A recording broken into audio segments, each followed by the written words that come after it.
LeBron James has a very unique argument surrounding him. No, it's not the GOAT debate or the longevity debate or anything about the Lakers right now. It's his best year. LeBron James is such a unique case of having what is his best year. Now, I have a series breaking this down and you should watch it, but in this video I'm going to talk about a year that I think is underrated in LeBron's career, his 2009 run. Let's get into it.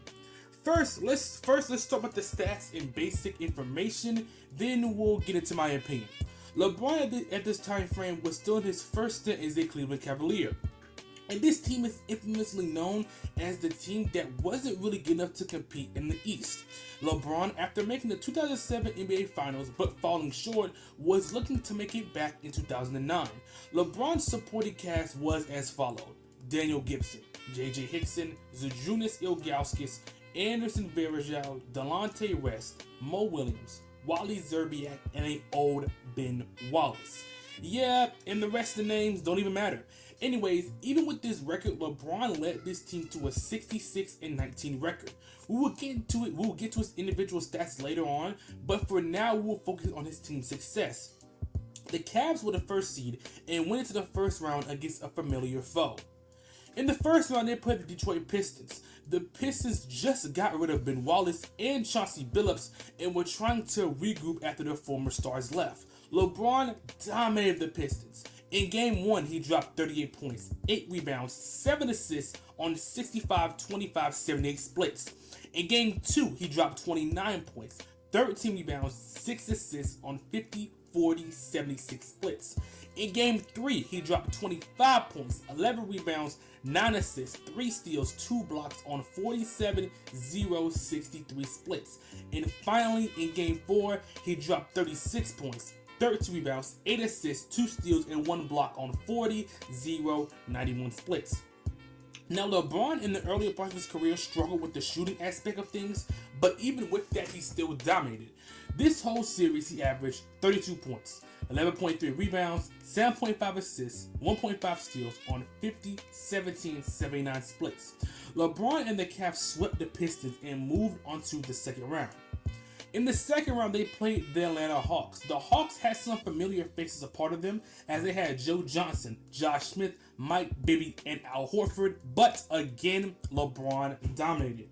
In Game 1, he dropped 34 points, 10 rebounds, 3 assists, 4 steals on 60-33-88 splits. In Game 2, he dropped 27 points, 3 rebounds, 5 assists, 4 steals on 64-60-50 splits. In Game 3, he dropped 47 points, 12 rebounds, 8 assists, 1 steal, and 1 block on 60-50-70 splits. In Game 4, he dropped 27 points, 8 rebounds, 8 assists on 40-50-66 splits. This whole series, LeBron took control offensively and defensively. He was actually shooting decent from the field this series, and no one could stop him in the paint. This whole series, he averaged 33.3 points, 8.3 rebounds, 6 assists, 2.5 steals on 55-48-69 splits. Now, before we get into the next round, let me put in perspective how good LeBron James is playing.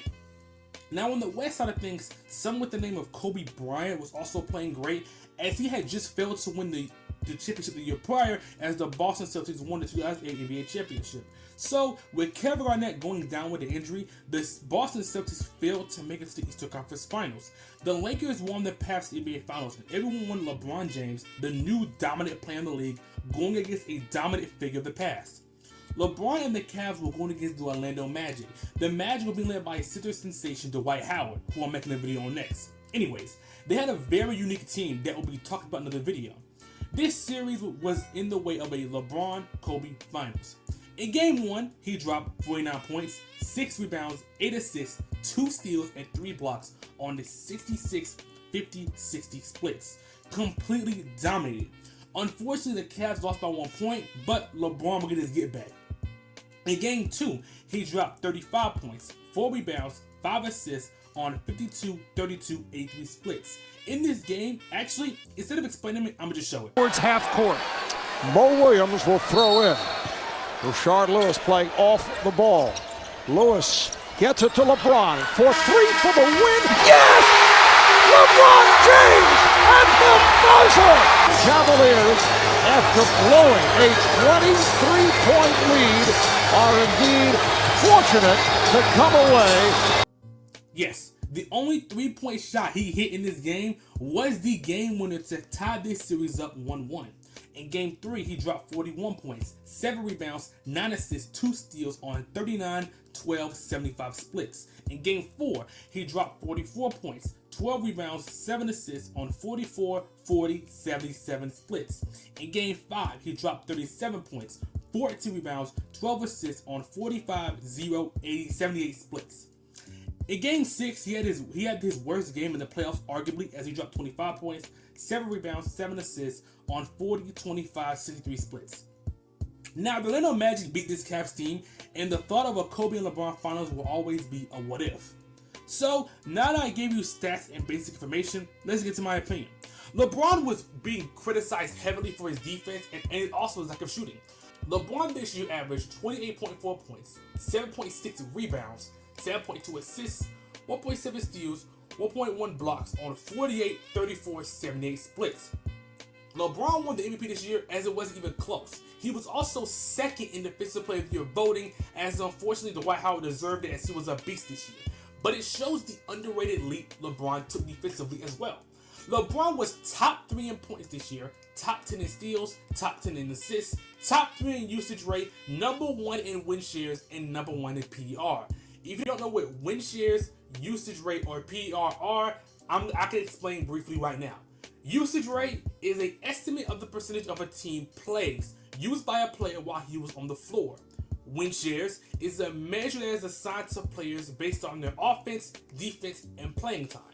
PER is an all-in-one basketball rating, which attempts to collect or boil down all the players' contributions into one number.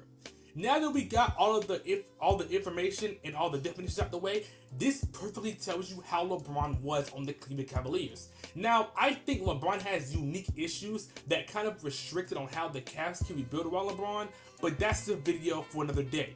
Anyways, I think that this year gets overlooked because of a couple of things. One, he didn't make the finals. If the LeBron and Kobe finals happened, I think more people would have remembered. By the way, I think Lakers would have dominated the Cavs that series.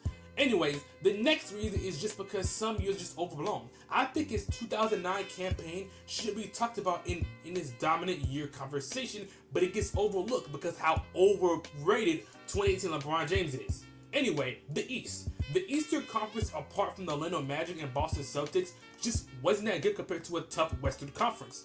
LeBron this year took a significant defensive leap, and you can definitely see it in the Magic series, really in the whole playoffs. LeBron didn't just rely on his athletic ability to play defense, as he was significantly smarter on the defensive side of the ball and was getting better gradually. So LeBron was a smarter player, as before 2009, LeBron couldn't shoot the ball efficiently, but was so dominant in the paint it didn't matter. But when he went against great defensive teams like 2007 against the Spurs, he folded. This year, he was understanding how to get better at the rim. Even though he couldn't shoot efficiently, he was getting better and would have stints of efficient shooting. 2009 LeBron James is underrated.